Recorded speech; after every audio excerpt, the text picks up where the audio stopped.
Hello दोस्तों, जय हिंद साथियों। तो देखिए, इससे पिछले वीडियो में हमने प्रश्नावली 5.1 का प्रश्न संख्या 1 को हल किया था। आज प्रश्न संख्या 2 को हल करने जा रहे हैं। तो देखिए, यहाँ प्रश्न बोल रहा है, किसी बेलन में उपस्थित हवा की मात्रा जबकि वायु निकालने वाला पंप प्रत्येक बार बेलन की शेष हवा का 1/4 भाग बाहर निकाल देता है। तो प्रश्न का कहना है कि अगर यदि पंप प्रत्येक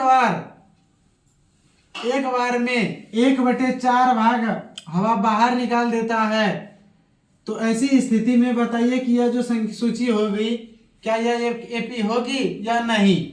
तो सबसे पहले इसमें हम जानेंगे कि हवा दिया हुआ है या नहीं है। तो यहाँ देखिए लिखा है कि किसी बेलन में उपस्थित हवा की मात्रा जबकि वायु निकालने वाला पंप प्रत्येक बार बेलन की शेष हवा का 1/4 भाग बाहर निकालता है। इसमें दिया हुआ नहीं है, तो हम मानेंगे कि माना कि कुल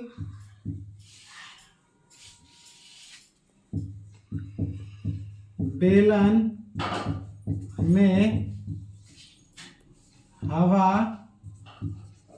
की मात्रा बराबर 1 इकाई।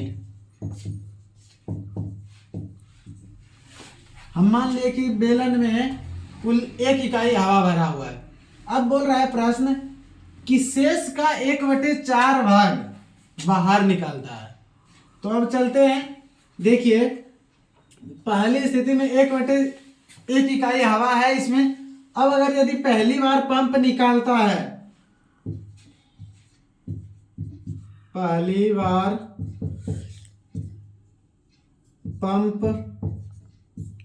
के द्वारा निकाला गया हवा,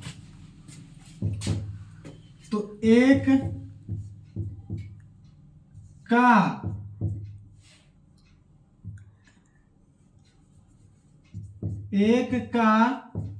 1/4 भाग बाहर निकालता है।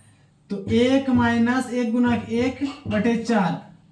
तो अब देखिए यहाँ पे कि इसका लघुत्तम होगा 4। 1 से 4 में भाग देंगे 4 बार में, 4 को 1 से गुना करेंगे 4 माइनस 4 से 4 में भाग देंगे 1। 1 गुना 1 बराबर 4 में गया 3/4। तो अब जो रहा इतना हमारा बेलन में।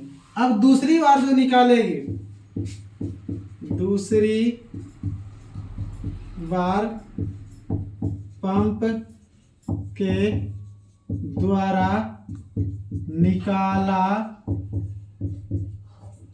गया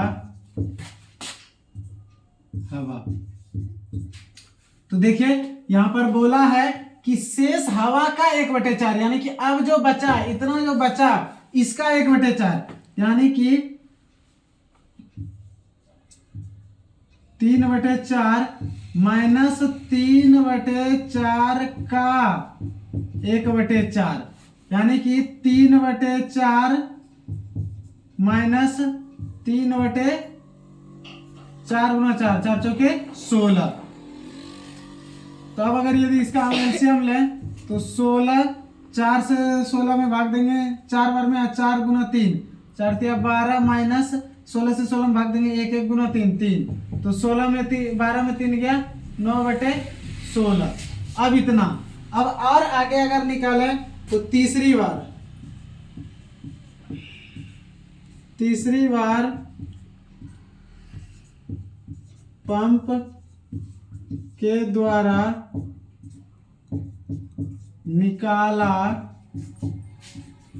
गया हवा, तो बचा है 9/16 माइनस इसका 1/4, 9/16 का 1/4।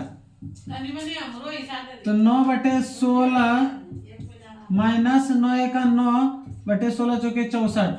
अगर यदि इसका लघुत्तम निकालें तो लघुत्तम 64 16 से 64 में भाग देंगे 4 बार में 4 गुना 9, 9 जो के 36 माइनस 64 से 64 में भाग देंगे 1, 1 गुना 9, 9 36 में 9 गया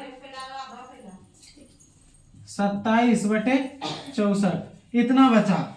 इस तरह से हम देख पा रहे हैं कि पहले हवा इतना था, उसका 1/4 जब निकाला तो इतना बचा, फिर इसका जब 1/4 निकाला तो इतना बचा, फिर इसका जब 1/4 निकाला तो इतना बचा।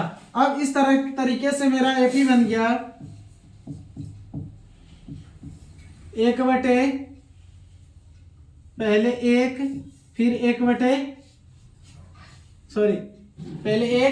फिर 3/4 फिर 9/16 फिर 27/64। अब इसको पता करना है हमको यह एपी है या नहीं है, तो इसके लिए हमको डी निकालना पड़ेगा।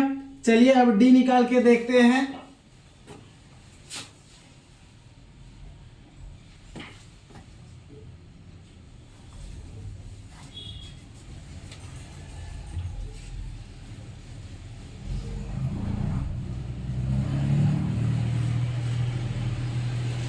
देखिए पहला D1 जब निकालेंगे हम तो होगा, ये मान लीजिए A1 हो गया, A2 A3 A4। तो D1 जब निकालेंगे तो A2 माइनस A1, यहाँ से A2 का मान है मेरा 3/4 माइनस 1, नहीं कुछ तो 1। अब एलसीएम लेंगे तो 4 से 4 में भाग देंगे, एक बार में 1 गुना 3 3, 1 से 4 में भाग देंगे 4 गुना 1 4, तो माइनस 1/4 आया। अब इसी तरह हम अगर D2 निकालें तो देखते हैं A3 माइनस A2 बराबर, A3 का मान है 9/16 माइनस A2 का मान है 3/4।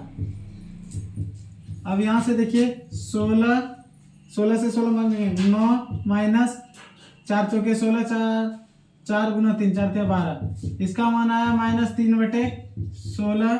इसी तरह से अगर D3 हम निकालें तो D3 का मान होगा A4 माइनस A3, इसका मान A4 का मान है 27/64 माइनस A3 का मान है 9/16 बराबर लघुत्तम 64, 27 माइनस 16 चौके 9 चौके 36 बराबर माइनस 9/64।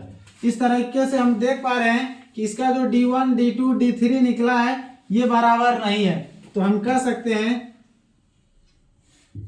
कि दी हुई स्थिति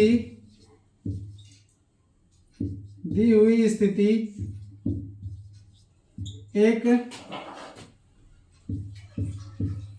समांतर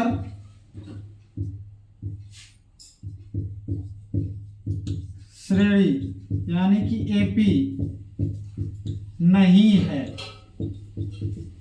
क्योंकि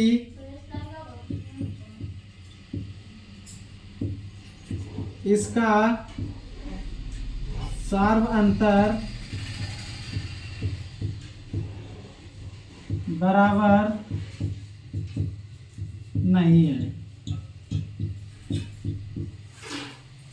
तो चलिए उम्मीद करते हैं कि आपको समझ में आ गया होगा।